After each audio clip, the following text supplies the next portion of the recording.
The Poway Rancho Bernardo Market Report. Hi, my name is John McConnin. I'm an attorney and a broker. My office is in RB. My home is in Poway.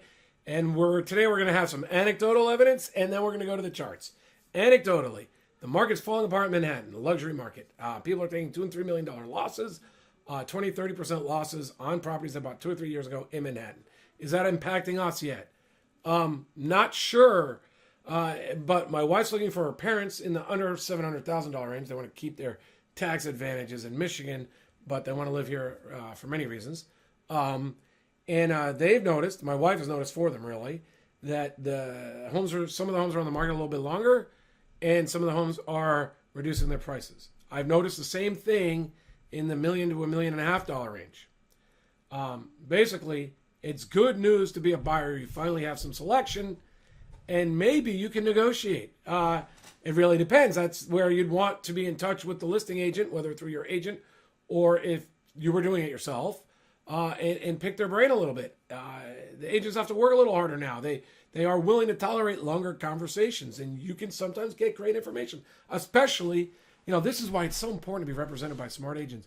Smart agents, when they're answering those phone calls, the difference when you're talking to a smart one who understands the information they're allowed to give away, that's helpful for their agent, but still having integrity.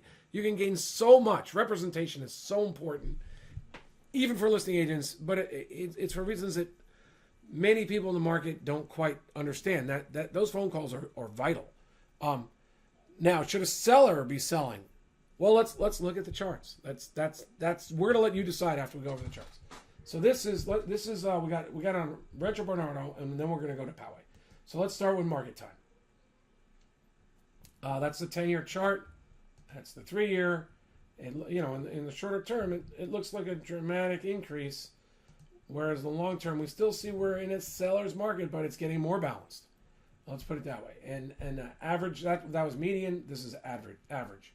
Now, the one I like to look at is the month inventory forecast. This is basically an absorption rate. This is homes on the market versus homes going pending. And it's always similar. You can look at actual, and that would be real sales as pendings versus sales. This is a little bit faster, I find. And that's important in a fast market. So we see we're at all-time lows, and it was insane. Working with buyers in those price ranges, you were seeing multiple offers frequently. It was just nuts. I mean, 0, 1, 2, and 3 days on the market for a long time. And now, some great houses might still see that, but now there's more time. It's gone from 0.6 months to 2.5 months, 2.0 to 2.5 months of inventory. Poway, it's very similar. 1.2 to 2.6. That's the forecast. This is the actual. It's going to be similar. 1.2, 2.7. Market time, coming off the bottom, all-time lows there. Median, it's going to be similar chart, a little more dramatic.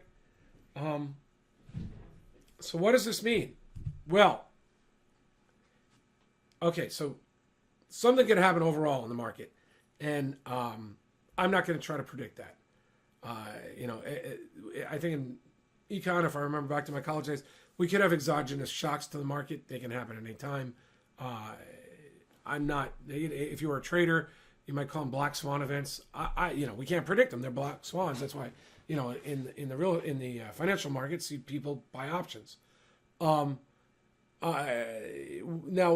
what do we see on the ground, and what do we see going on? Well, I think we're going to see the typical spring, starting in February, March, April, May, and June. You would expect over the last 5 or 6 years, the buyers are coming out and the nice homes are selling for more, so prices go up. That's normally what you would see in the spring.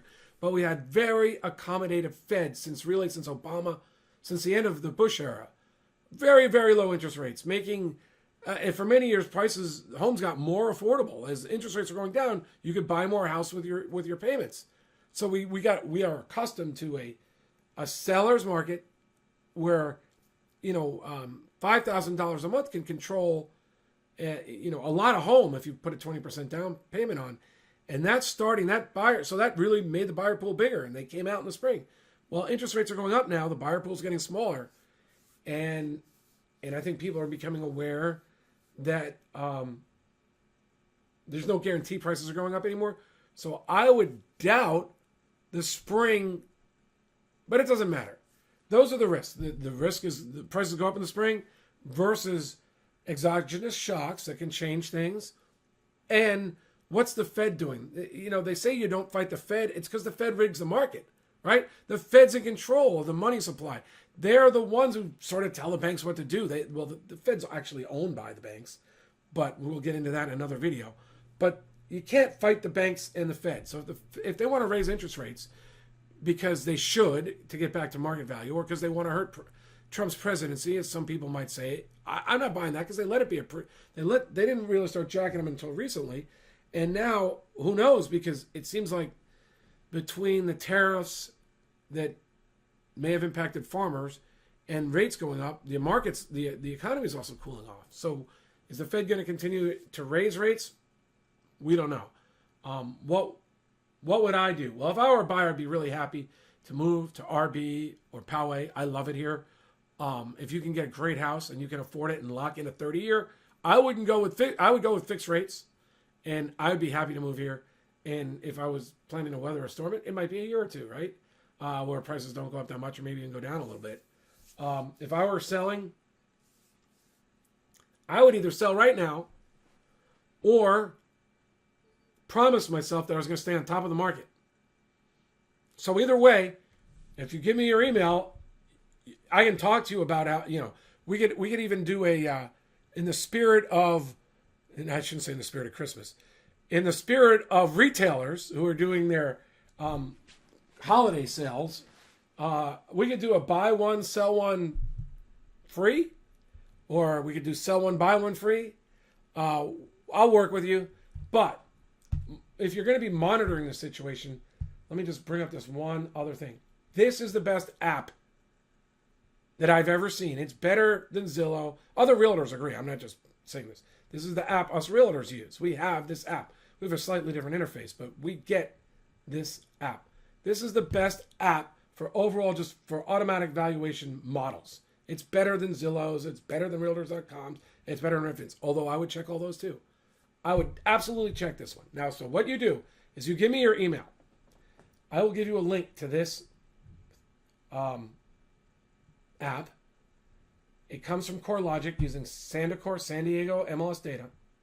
You type in your address, and then you go to here, you press contact me, and you fill it in. You fill in your address, and this is going to keep you updated. It's going to email you a copy. You don't even have to deal with me. This app is so good, so often, not all the time, but so often, about where the price of your home would be right now. Now, of course, it's a computer. It doesn't know that you've refinished, or you put in a pool recently, or that you updated your whole interior. So you would then adjust your price off that baseline model. But this is where you start. Now, if you're going to sell your home, you want a total market overview too. And that's why you'd want to talk to a realtor, maybe me. And so you get an whole idea of what's going on in San Diego, what's going on in homes above your range and below your range, to really, get a feel and know where to price your home. But this is how you keep track. If you see prices falling down, maybe even picking some neighbors' houses too, get emails on all of them. If you see prices starting to drop, I'd say list immediately. But if you really got to sell, I just do it right now. I'd have it set up to be ready either before the holidays, and you get those very motivated buyers out during the holidays. I was once one, I know. Or you get ready, let's say holidays are too inconvenient. You talk to a realtor now, so you're ready to go in January. I mean, you have to be if you're going to be selling in 2018. I don't think you want to take chances. If now's the time. Now, it's up to you though. Buyers, it's a great opportunity. So John McConnin, thanks for watching. Like I said, send your email, and we'll give you a link to this app, and then you can search all over the country on this app too. Like, let's say you're looking to buy in Arizona, they've got great pricing for Arizona, so you would want to that's another video. But I got the referral to Arizona. A guy used to work for me. He's great realtor. Thanks. Talk to you later. Bye.